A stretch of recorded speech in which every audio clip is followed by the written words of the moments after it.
Hello students, welcome back to Jaipur academy. अपन यार lines and angles की बात कर रहे थे। अपन ने थ्योरीज की पढ़ ली है, फिर अपन ने एक्सरसाइज 1 सॉल्व की है। अब अपन आते हैं एक्सरसाइज नंबर 2 के ऊपर। मेरा नाम ऋषिराज चौहान है। चलो यार फटाफट से स्टार्ट करते हैं। ये अपन ने एक्सरसाइज 1 सॉल्व करी थी। अब अपन आते हैं एक्सरसाइज 6.2 के ऊपर। ठीक है, अब इसका देखो क्या गिवन है कि in the figure A B is parallel to C D. A B और सी डी जो है ये पैरेलल है, सी डी और ई एफ भी पैरेलल है। इसका मतलब ये तीनों लाइंस आपस में पैरेलल है। इसका अपने को पता ही है कि if AB is parallel to CD और CD is parallel to EF, तो अपन ने एक एक्सियम देख लिया था, if two lines are parallel to the same line then the lines are parallel। तो AB is parallel to EF, ये भी अब अपने को पता है। अब इसमें गिवन है y और z का जो रेशियो है वो 3:7 है। y और z का जो रेशियो है ये 3:7 है। तो इसका और मेरे को निकालना है x की वैल्यू, मेरे को निकालनी है इसके अंदर कि what is the value of x। अब देखो y और x जो है, अब इस एक काम करो, अब अपन इसको एक बार थोड़ा सा रबर का यूज करते हैं। अपन ये जो बीच वाली जो लाइन है ना, अगर मैं इसको मिटा दूं, सॉरी वाइट का इस्तेमाल करते हैं, माय बैड। अगर मैं ये वाली लाइन मिटाऊं, ठीक है ना, तो अब आप देखो कि ये जो पूरा लाइन है, तो ये वाला एंगल जो है z और ये वाला एंगल जो है x, ये आपस में क्या है, इंटीरियर अपोजिट एंगल्स हैं। बिल्कुल है। तो अगर ये इंटीरियर अपोजिट एंगल्स है, इसका मतलब क्या है, x और z की वैल्यू तो बराबर ही है। ठीक है ना, x और z की वैल्यू बराबर है। अब देखो x और y क्या है, ये करस्पॉन्डिंग एंगल्स है। तो करस्पॉन्डिंग एंगल्स का सम कितना होता है, 180 डिग्री। तो अगर मैं x और y की बात करूं, तो x और y अगर करस्पॉन्डिंग एंगल्स हैं, तो और अगर ये वाला देख लो, चाहे y को इधर से देख लो और चाहे ये वाला y इधर देख लो, तो y और z भी करस्पॉन्डिंग एंगल्स हैं। तो अपन इनका और ये जो y, अगर ये वाला y है तो ये भी y है। क्यों? क्योंकि वर्टिकली अपोजिट एंगल्स हैं। तो y और z का मेरे को पता लग गया कि करस्पॉन्डिंग एंगल्स है, दोनों का सम कितना होगा, 180। तो अगर मैं y की वैल्यू निकालूं तो वो कितना आएगा, 3/10 इंटू 180। सिमिलरली अगर मैं z की वैल्यू निकालूंगा तो वो कितना आएगा, 7/10 इंटू 180। यार इसको सॉल्व कर लेते हैं। ये 10 तो ऐसे ही बैलेंस हो जाएगा, 24 3 54 डिग्रीज तो ये वाला आ जाएगा। और अगर मैं इसको 7 से मल्टीप्लाई करूंगा तो 126 डिग्रीज ये वाला आ जाएगा। तो इसके अंदर है क्या, अल्टीमेटली देखो z और जो x है इसकी वैल्यू बराबर ही है। तो आई होप आपको समझ में आएगा कि x की वैल्यू कितना आएगा, 126 डिग्रीज आएगा। क्यों? क्योंकि x जो है वो z के बराबर है और ये वाला एंगल बराबर है, क्योंकि वर्टिकली अपोजिट एंगल्स है। और y और z जो है करस्पॉन्डिंग एंगल्स है, तो उनका सम कितना हो गया, 180 डिग्री हो गया। ठीक है ना। अब अपन अगला क्वेश्चन देख लेते हैं। A B is parallel to C D. A B और सी डी की जो वैल्यू, जो लाइंस है ये आपस में पैरेलल हैं। ई एफ जो है ये एक परपेंडिकुलर है और जी ई डी की वैल्यू मेरे को दे रखी है। जी ई और डी की वैल्यू, यानी कि ये पूरा जो एंगल है, ये पूरा एंगल की वैल्यू मेरे को दे रखी है 126 डिग्रीज। ठीक है ना। फाइंड ए ई जी। देखो अब काफी सारी चीजें इसके अंदर, ए ई है, सॉरी ए जी, ये वाला एंगल निकालना है मेरे को। तो अब देखो ये वाला और ये वाली लाइन क्या है, पैरेलल है। तो जीई जो है वो क्या है, एक ट्रावर्सल लाइन है। तो ये वाला एंगल पूरा और ये वाला एंगल कितना है, इक्वली तो है। तो बस ये तो अपने को गिवन ही है। तो जीईडी अपने को दे रखा है, ए जीई अपने से पूछा है। देखो थोड़ा सा एक्सटेंड कर लो और क्लियर हो जाएगा। थोड़ा सा इसको एक्सटेंड कर लिया, ये दोनों पैरेलल लाइन, ये ट्रावर्सल, ये वाला क्या है, इंटीरियर एंगल, ये वाला क्या है, इंटीरियर एंगल। तो अपोजिट इंटीरियर एंगल्स क्या होते हैं, इक्वल होता है। तो एंगल ए जी ई की वैल्यू तो डायरेक्टली आ गई अपने पास, क्या, 126 डिग्री। जी ई एफ मुझसे पूछ रहा है, तो देखो जी एफ के अंदर ये वाला जो एंगल है ये 90 डिग्री है। क्यों? क्योंकि भाई F E B, angle F E B की जो वैल्यू है, एफ ई डी की सॉरी, ये क्या है, 90 डिग्री है। क्यों? क्योंकि भाई परपेंडिकुलर्स गिवन है, यानी कि सॉरी ई एफ जो है ये परपेंडिकुलर है किसके, सी डी के। इसको हटा दो। ई एफ जो है परपेंडिकुलर है सी डी के, तो ये गिवन है। तो इसका मतलब एफ ई डी जो है वो 90 डिग्री है।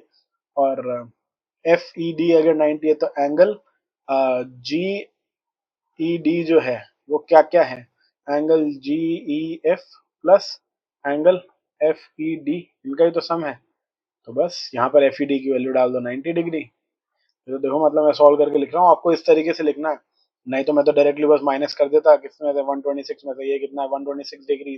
तो एंगल जी ई एफ जो आएगा उसकी वैल्यू कितनी आ जाएगी, एंगल जी ई एफ की वैल्यू आएगी क्या 126 डिग्रीज माइनस 90 डिग्रीज, कितना आएगा ये 36 डिग्रीज आएगा। तो ये वाला एंगल ही मेरा निकल गया कितना 136 डिग्री, सॉरी 36 डिग्री। लास्ट मेरे को निकालना है एफ जी ई, एफ जी ई। अब देखो ये वाला एंगल अगर 90 है और देखो एफ ई जो है वो एक ट्रैवर्सल लाइन है, तो ये वाला एंगल 90, तो ये वाला एंगल भी 90 है, क्योंकि ये भी अगर ये इसके परपेंडिकुलर है तो ये वाली इसके भी परपेंडिकुलर होगी, ये वाली दोनों लाइन है वो क्या है पैरेलल है। ऐसे समझ लो, या तो फिर आप ऐसे समझ लो कि ये वाला एंगल और ये वाला एंगल क्या है इंटीरियर एंगल प्रॉपर्टी से ये दोनों एंगल्स बरोबर हो गए। तो अगर ये वाला एंगल 90 है, ये वाला एंगल 36 है, तो ये वाला एंगल अपन निकाल सकते हैं क्या 180 डिग्री में से इन दोनों को माइनस कर दो। मतलब ट्राइंगल की प्रॉपर्टी होती है तो कि तीनों एंगल्स का सम क्या होता है 180 डिग्री। या तो ऐसे कर लो, या फिर ये वाला एंगल अपने को पता है ए जी ई जो है ये कितना 126 डिग्री, तो ये वाला एंगल और ये वाला एंगल का सम कितना होगा 180 डिग्री, क्योंकि ए जी एफ जो है वो एक लाइन है। तो इसको 180 डिग्री में से माइनस कर दो, डायरेक्टली आंसर आ जाएगा। 180 डिग्री में से मैं क्या माइनस करूंगा 126 डिग्री, ये कितना आ जाएगा 4, क्या आ जाएगा 754 डिग्री। ठीक है, बात बरोबर ही है। इसको आप चाहे इधर से सॉल्व कर लो, इसको ट्राइंगल मान करके, ये वाला एंगल 90 है, ये वाला एंगल कितना हो जाता है देखो 36। अगर अपन यहाँ से भी अगर अपन सॉल्व करें तो 90 प्लस 36 डिग्री, ये वाला कितना हो जाएगा 126 डिग्री, और इसको मैं 180 में से माइनस करूंगा तो कितना आ जाएगा 56 डिग्री। ठीक है ना, बात बरोबर ही पड़ गई, चाहे आप इसको इधर से सॉल्व कर लो चाहे आप उसको उधर से सॉल्व कर लो। ठीक है ना, आसान सा क्वेश्चन था, आई होप समझ में आ गया होगा। क्वेश्चन नंबर 3 देख लेते हैं। If P Q is perpendicular to S T, देखो पी क्यू मेरे को परपेंडिकुलर दे रखा है और एस टी देखो ऐसे तो कुछ समझ में आता नहीं है, तो अपन क्या करते हैं इसको थोड़ा सा एक्सटेंड कर लेते हैं ताकि अपने को दिखने लग जाए कि हाँ भाई ये दो लाइंस पैरेलल हैं। एक्सटेंड अपन कर सकते हैं, अपन कंस्ट्रक्ट कुछ भी कर सकते हैं, ठीक है ना, कंस्ट्रक्ट कुछ भी कर सकते हैं जब तक अपने को वो आंसर लाने के अंदर हेल्प कर रहा है, तब तक अपन कुछ भी कंस्ट्रक्शन इसके अंदर कर सकते हैं। और इसमें गिवन है क्या पी क्यू आर की वैल्यू मेरे को 110 दे रखी है, आर एस टी की वैल्यू मेरे को 130 दे रखी है, और मेरे को क्यू आर एस मेरे को ये वाला एंगल पूछा है। भाई साहब ये एंगल कैसे आएगा, अब देखते हैं कैसे आएगा।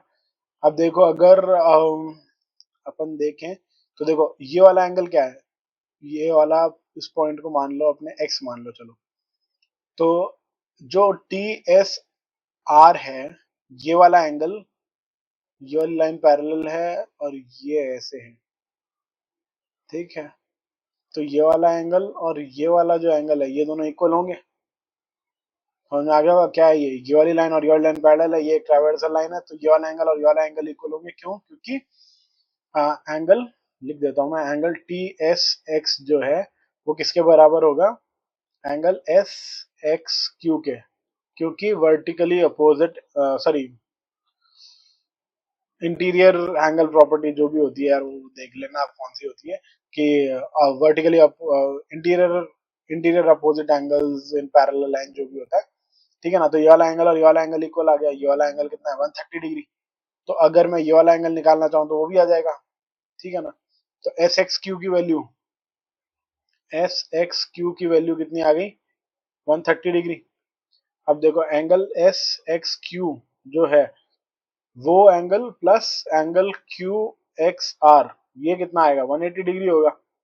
क्यों, क्योंकि भाई ये वाली जो लाइन है आर एक्स एस जो है ये एक स्ट्रेट लाइन है, तो ये वाला एंगल कितना आ जाएगा अपने पास, क्यू एक्स आर की वैल्यू कितनी आएगी, क्यू एक्स आर की वैल्यू कितनी आएगी 180 माइनस 130 कितना 50 डिग्रीज। ठीक है ना, आई होप आपको ये लाइन समझ में आ गई होगी। अब देखो ये वाला एंगल पी क्यू आर मेरे को गिवन है 110, तो ये वाला एंगल मैं निकाल सकता हूँ अंदर वाला, क्यों, क्योंकि भाई पी क्यू को एक्सटेंड किया है तो ये एक स्ट्रेट लाइन है, तो ये वाला एंगल कितना आएगा 180 माइनस 110। तो एंगल क्या होता है ये, सॉरी एक्स क्यू और R, angle X Q R की वैल्यू कितनी आ जाएगी 180 माइनस 110 दैट इज 70 डिग्रीज। अब देखो, अब क्यू आर और एक्स जो है वो एक ट्राइंगल है, ट्राइंगल क्या है क्यू आर एक्स है। अब ट्राइंगल क्या बोलता है कि हाँ भाई तीनों एंगल्स का सम कितना होता है 180 डिग्री, तो देखो angle Q R x plus ये दोनों एंगल्स भी ऐड कर लो 70 और 50 प्लस 70 डिग्री प्लस 50 डिग्री, ये किसके बराबर आएगा 180 डिग्री के बराबर। तो बस एंगल क्यू आर एक्स की वैल्यू अगर मैं निकालूंगा तो वो कितना आएगा, 70 प्लस 50, 70 प्लस 50 कितना हो गया, 120 आई थिंक, 70 और 50, हाँ, तो 120 डिग्री हो गया। ये प्लस है, is equals to 180 degree, 180 degree में से 120 डिग्री जाएगा तो एंगल क्यू आर एक्स की जो वैल्यू आएगी वो कितनी आएगी, 60 डिग्री। ठीक है, तो मेरे को जो एंगल निकालना था ये क्यू आर और एक्स, मतलब क्यू आर एक्स ले लो चाहे एस ले लो, एक्स तो अपन ने माना था तो इसको अपन आंसर के अंदर यूज नहीं करेंगे। ठीक है ना, तो क्यू आर एक्स की वैल्यू कितनी हो गई, 160 डिग्री हो गई। अब अपन अगला क्वेश्चन देख लेते हैं यार। If A B is parallel to C D, देखो ए बी और सी डी मेरे को पैरेलल दे रखे हैं, ए पी क्यू की वैल्यू मेरे को 50 दे रखी है, पी आर डी की वैल्यू मेरे को 127 दे रखी है, मेरे को एक्स और वाई निकालना है। देखो अब ये वाला जो एंगल है, देखो ये, इसको थोड़ा सा अगर अपन एक्सटेंड करें और इसको यहाँ से एक्सटेंड करें तो ये दोनों पैरेलल लाइंस है और ये लाइन ट्राइवर्सल है, तो ये वाला एंगल और ये वाला एंगल बराबर आएंगे, बिल्कुल आएंगे। क्यों, क्योंकि भाई वर्टिकल ये इंटीरियर एंगल प्रॉपर्टी से दोनों एंगल्स बराबर हैं पैरेलल लाइंस के बीच में। तो एंगल क्या, P R D is equals to angle, ये कौन सा है, A B, sorry A P R, ठीक है ना, तो ये कितना हो गया, 127 degrees is equals to Y plus 50 degree. That means Y की वैल्यू कितनी आ गई, 127 में से 50 डिग्री उड़ा दो, ये कितना आ जाएगा 7, और 12 में से 5 गए तो आई थिंक 77 डिग्रीज आ गया। अब सिमिलरली देखो अब अगर मेरे को y निकालना है, अब देखो ट्राइंगल की ये वाली प्रॉपर्टी भी अपने पास होती है, अगर आप देखोगे तो आप समझ जाओगे कि जो ये वाला जो एंगल होता है ना, जो एक्सटीरियर एंगल बना रहा है ट्राइंगल, ठीक है ना, तो एक्सटीरियर एंगल एक प्रॉपर्टी होती है जिसके अंदर ये वाला जो एंगल है, ये जो इसके साथ वाला जो एंगल है उसको छोड़ करके बाकी जो दो एंगल्स हैं उन दोनों के सम के बराबर होता है। अगर अपन देखो प्रूफ भी करें तो अगर मैं इसको z मान लूं, ठीक है ना, तो अगर मैं इसको z मानूं तो x plus Y plus Z की जो वैल्यू कितनी होती है, 180 डिग्री होती है।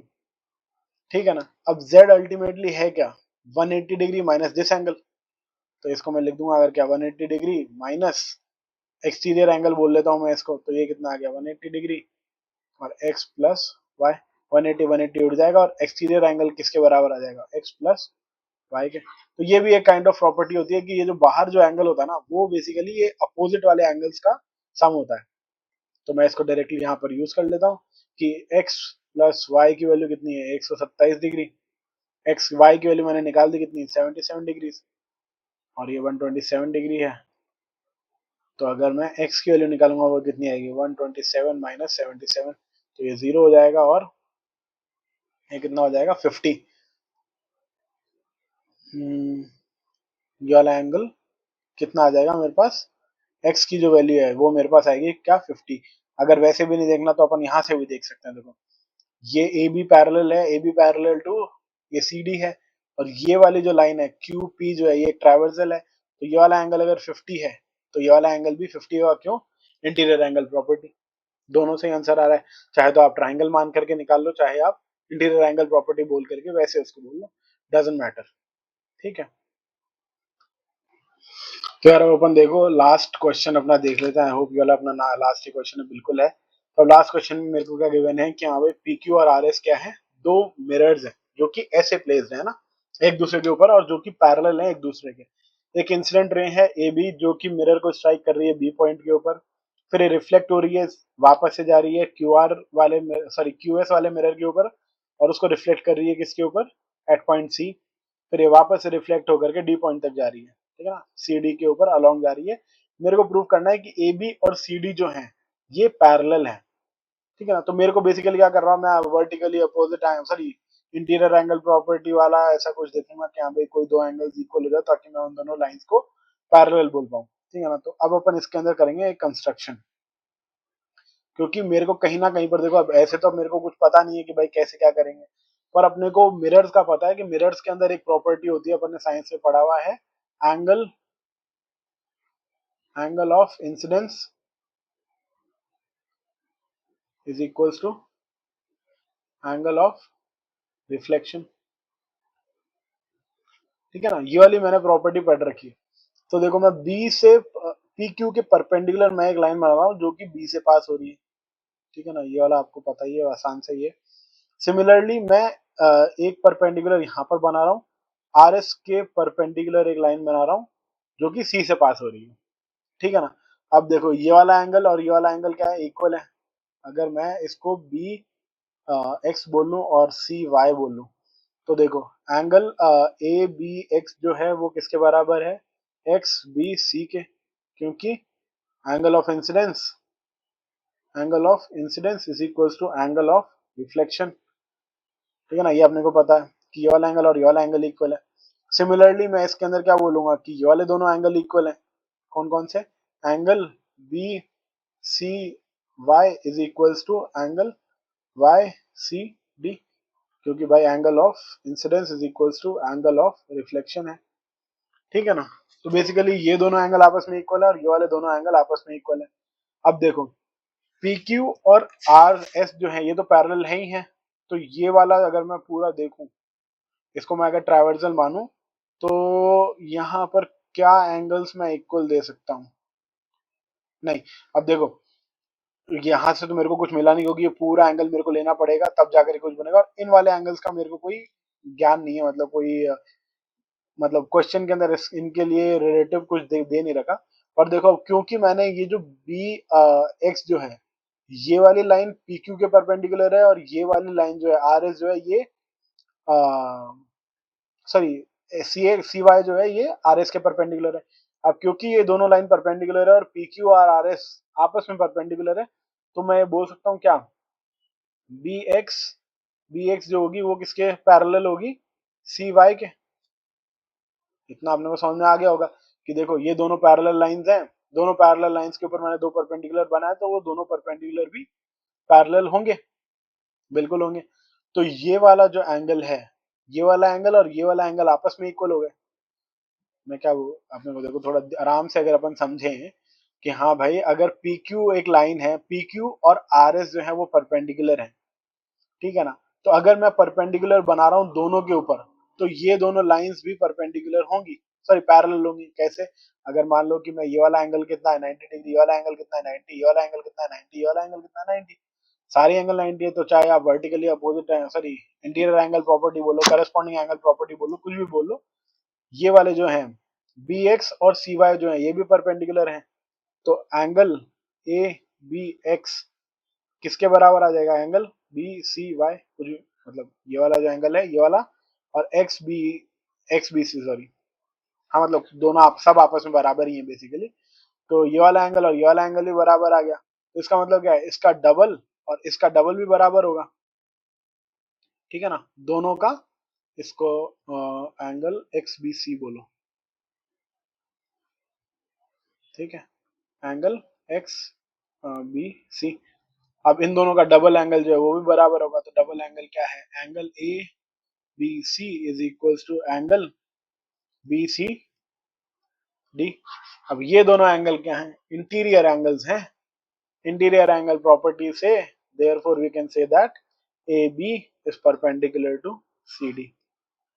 अपने को यही प्रूफ करना था। आई होप ये वाला क्वेश्चन भी आपको क्लियर हो गया होगा। अगर आपको कोई भी डाउट है तो मेरे को कमेंट सेक्शन में बता देना, और अपन वापस से इसको सॉल्व कर लेंगे। अगर आपको कोई डाउट आएगा तो पर्सनली अपन मैं नया वीडियो बना लेंगे, और कोई भी डाउट है तो मेरे को कमेंट सेक्शन में बता देना। और चैनल पे नए हो तो प्लीज़ सब्सक्राइब ज़रूर कर देना। तब तक के लिए टाटा।